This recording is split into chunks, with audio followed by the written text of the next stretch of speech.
What a beautiful day. I'm going to thank God for waking us up this morning. We woke up such a with attitude of gratitude. I'm grateful, man. I just went through some of my comments. I let them stack up and then I go through them. I just went through some of my comments and like people are blown away by my story and the fact that I'm sharing it with people and helping people. It gives me the momentum, the energy, the everything to keep going with what I'm doing because putting in work on something, this is just like something else I'm doing, right? Putting in work on something over and over and over again and not seeing like the results. I did that for like 2 years, then life just popped off for me, right? So now I'm starting doing this and I'm spreading my message and helping people spread awareness. And I think it's important that I continue to share my message on here and share my message of hope, experience, what I've been through, or how I got through it, and what I'm doing now. So it's actually been an amazing journey since. Okay, it's been an amazing journey like the last 14 years, I guess, like since I got clean. I was just talking to somebody about how like my brothers, they moved out and there's like a debate going on the tough love, like if you should kick your child out or if you should, I don't even want to say enable them. Like enable them is like, it's hard, right? Especially if like somebody's doing like harder drugs, right? So enabling somebody that's in active addiction and keeping them in the house and letting them steal everything they can, and like, I mean, that's really tough.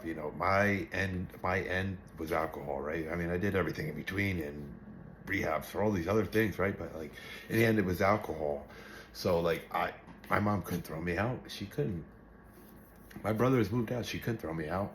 She knew something bad would happen to me. So like I've been talking to people about this and like the tough love thing, and there is no right answer for this. There's no right answer. If you send your kid to the streets, I know a couple of people that sent their kids to the streets and it didn't work out well for them. Both of them are not here. My parents didn't send me to the streets, and I am here to tell you my story. So like there's no right answer for it because I talked to a couple people who said that they were sent to the streets. It forced them to get their life together and it worked for them. But I'm in this group and people are like, it's for family members and they're like so torn apart and they're trying to figure out like, what do I do for my kid? What do I do for my wife? Like I know that it's robbing you. It's robbing you every second of your peace, your happiness. For me, like my parents had no peace. They couldn't just relax ever. My mom cried every day. Every single day she cried because I put her through something every single day, and every single day something could have happened, like knocks on the door.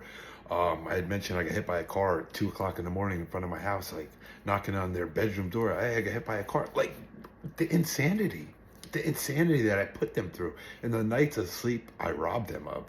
They're in Aruba right now, like God bless them. They're living their best life. I do everything I can to help them, like always.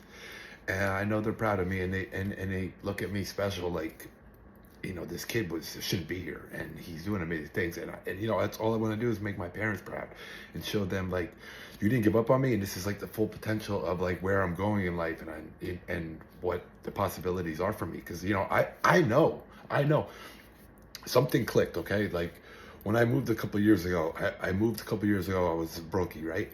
I had a business for 10 years. I was broke, right? So I moved. Over the last 3.5 years, I don't know what happened. I put in the work on myself. And now I'm moving into a house I bought, right? It's crazy. It's crazy how you can put in work on yourself and you can change at any moment. And that's like another thing. I wanna spread hope. That's what I'm doing here, right? Because like I know in my heart, right, I'm clean. I can do absolutely anything I want to do.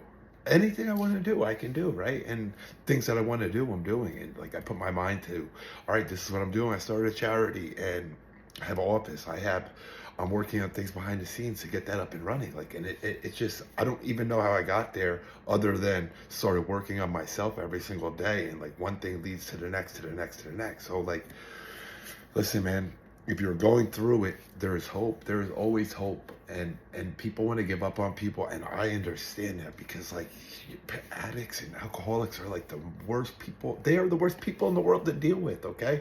I see it from the outside looking in. Like I know people that are still caught up in addiction. Most of my friends that I ran with are no longer here. Like people really close to me, I found people. It's I'm tired. I'm really tired of this stupid freaking disease. I'm freaking tired, man. I'm tired. It's ridiculous. It's ridiculous that, like, we're given one life to live. We have one world we live in, right? We get one opportunity at life. And you drive down the streets and there's people that are laying on the streets and laying on the sidewalk and like begging for money. Like, that reality is so different than the reality that I'm living in, right? But like, I was once like those people. And it's like, this is how you're going to spend your life. And some people are just caught up. Some people don't know that, like, the way to get help, the system is broken. You go in, you come right back out. You're using, like, it took me 7 times till like God intervened. My cousin, I don't know what it was, but I just kept going. I kept trying. I kept going back. I kept going back. Like, I can't explain it to you, but there's hope for you. There's hope for you, okay? Year 3 clean, I started a construction company, okay? I started a construction company framing houses that people live in. Okay, let's go 3 years prior to that, okay? I had 8 bodies sleeping on my bedroom floor, and my brother tried to come in and try to open the door and couldn't open the door. He's like, I'm done, I'm moving out. This is absolutely freaking ridiculous, okay? Family home. Other brother moved out, okay? Fast forward 3 years. I am my own company. I'm building houses that families are putting their kids in and they're living in, okay? My company. That's the hope right there, okay? Fast forward 10 years, yeah, I just was doing the same things over and over again. I had a company, like, was surviving. I bought a home. It's just, I can't do that the rest of my life, okay? And I know that there was something bigger for me other than just, like, keep building homes. Listen, I drive around neighborhoods, towns, half hour, 45 minutes away. I can drive around neighborhoods and be like, I built that house, did that addition, built that house. Like, I built hundreds and hundreds of houses in additions like this guy did, okay? So, it's just the same thing, like a worker and a business owner, self-employed. I'm doing double the work, getting double the money, but I'm paying double the bill. So it's like, listen, it's a trap. And I figured that out, and I figured out there's other ways to do things, and there's other ways to get through things. And like, I leveled up and I changed my life over the course of the last 3 years. And I am going to keep sitting on here and I'm going to keep telling my story. I got a hell of a story, okay? And it's a comeback story. Everybody loves a comeback story, a success story, okay? I really started from the bottom. I was hopeless. Now I'm giving the hope to everybody, okay? Because listen, if you're an addict or if you're not an addict and you're just a regular person that's lost or depressed and doesn't know what to do with their next move in life, like, there's hope for you, okay? There's ways to do things. Currently, what I want to do is I want to do like experiment, right?